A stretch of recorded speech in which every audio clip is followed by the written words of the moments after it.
This is the life tracker I built for myself, which can be a habit tracker as well. Inside this life tracker, I've built a new tracking mechanism that will gamify the process of doing your tasks and make them more fun. You can use this life tracker as a kind of dashboard for your weeks, months, and days. It shows you a snapshot of your progress, and by using it, you can see whether you are on track or off track in a glance. Another advantage of this tracker is that even if you do a mini version of your task or habit, let's say for example 2 minutes or 5 minutes, you can project even that mini version in your tracker. So let's start talking about it using an example.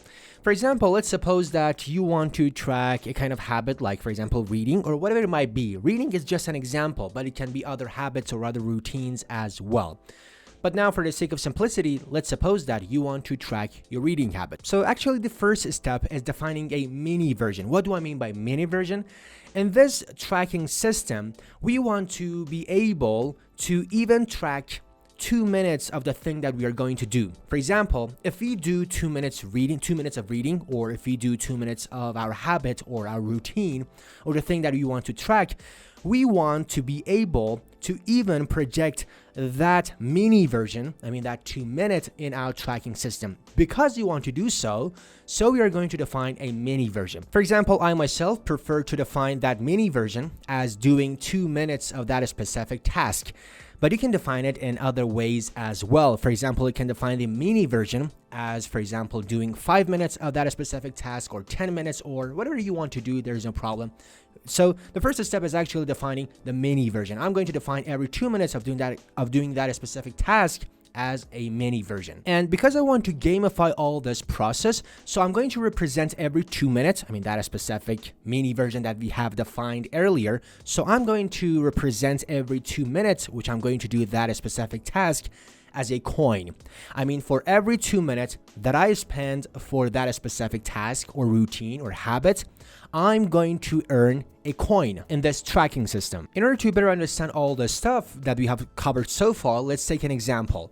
For example, suppose that you are going to read, for example, 10 minutes in the morning. So in that case, you are going to earn 5 coins because that 10 minutes consists of 5 2-minute time period, 2-minute blocks. So actually, you're going to earn 5 coins. And for example, suppose that later that day, for example, in the evening or afternoon or at night, you read for another 20 minutes. And for that 20 minutes, you are going to earn 10 coins.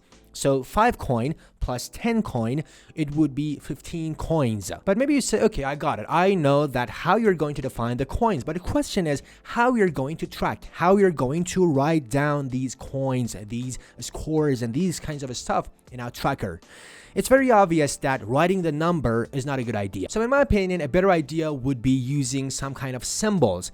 Let me give you some suggestions. For example, I suggest using this kind of symbol that you can see on your screen. So this is the first coin, this is the second coin, third coin, fourth coin, coin number 5, coin number 6, and this is coin number 7, coin number 8, 9, and 10. So as you can see, this symbol consists of 10 coins, or you can use other symbols as well. For example, you can use the dollar sign.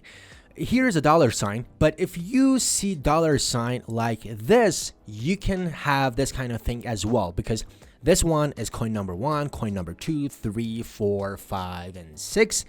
And also, this is going to be coin number 7, 8, 9, and 10. So actually, this is going to be 10 coins. And also, if you want to make it more fancy, you can use some money-related terms.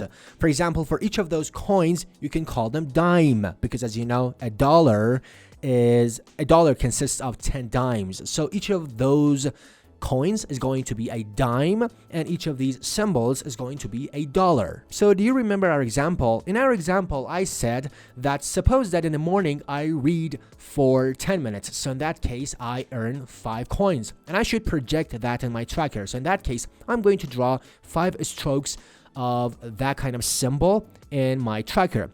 And later that day, for example, in the evening, when I read for another 20 minutes, so in that case, I'm going to earn 10 coins. So I'm going to project that in my tracker as well by drawing 10 other strokes as well. So as you can see, this system of tracking is far better than just writing the number, because if you want to write the numbers, you should constantly erase the previous number, which is not very practical. But if you use these symbols, it would be very practical, and you don't need to erase the previous number. So as you can see in this specific example, I earned 15 coins. And at the end of the day, the only thing that you need to do is to sum all of these coins that you earned for that specific task. For example, for this specific example, which I mentioned, for this reading habit, I would write, for example, 15 coins in that specific cell, because in this day, I earned 15 coins. But remember that there are some kinds of notes that you should pay attention to. For example, maybe some people would say, oh, I want to have a simpler symbol. For example, maybe they say, I want to have the plain dot as the symbol for tracking all of these stuff. I mean, for every 2 minutes that they do the habit or routine, they want to draw a dot. And they want to track all the stuff using simple dots. So that's good, but the problem is that, for example, if you do 2 hours of that specific task, it would be 120 minutes. And if you define a mini version as 2 minutes, then in that case, you should draw 60 dots, which is a lot, and absolutely you're going to run out of space in your notebook or tracker or your bullet journal. So that's the reason I suggested those kinds of symbols. But now I'm sure that there are some people who may raise a kind of question, and they would say that the type of thing that I want to track it doesn't really need tracking the number of minutes that I have spent for that specific task, but it actually needs tracking the number of times which I've done that specific thing. For example, it might be the number of push-ups that you have done, or for example, if you're tracking your language learning process, so in that case, you want to track both of them. You want to track the number of minutes that you spend for that specific task, and also you want to, for example, track the number of words that you learn each day. So in that case, that would be very easy. You can generalize that to the number as well. So here's another question. Can we visualize all of these stuff and, for example, plot some charts and these kinds of things so that we can have a kind of dashboard to see what's going on, for example, in this specific week or in this specific month and so on? Can we visualize all of these stuff so that we can see our progress in a glance? Of course we can do so. So let's talk about a couple of charts that pops into my mind that we can use in our dashboard. One of them is actually tracking the number of coins that you earn in each specific day for all of the tasks that you are tracking. For example, you want to sum the number of coins that you earned for your reading habit, for your exercising habit, for your language learning habit, and so on. And you're going to sum all of them, and that is going to be the number of coins that you earned in that specific day. And you're going to track all of these stuff throughout different days. So what is the benefit of doing so? The first benefit of doing so is that, for example, suppose that on average, you are earning 100 coins in each day. So in that case, in each day, you would consider it a shame to earn less than that 100 coins, because you can see that based on the average, based on your own experience and based on your own performance in the past, you are earning 100 coins in each day.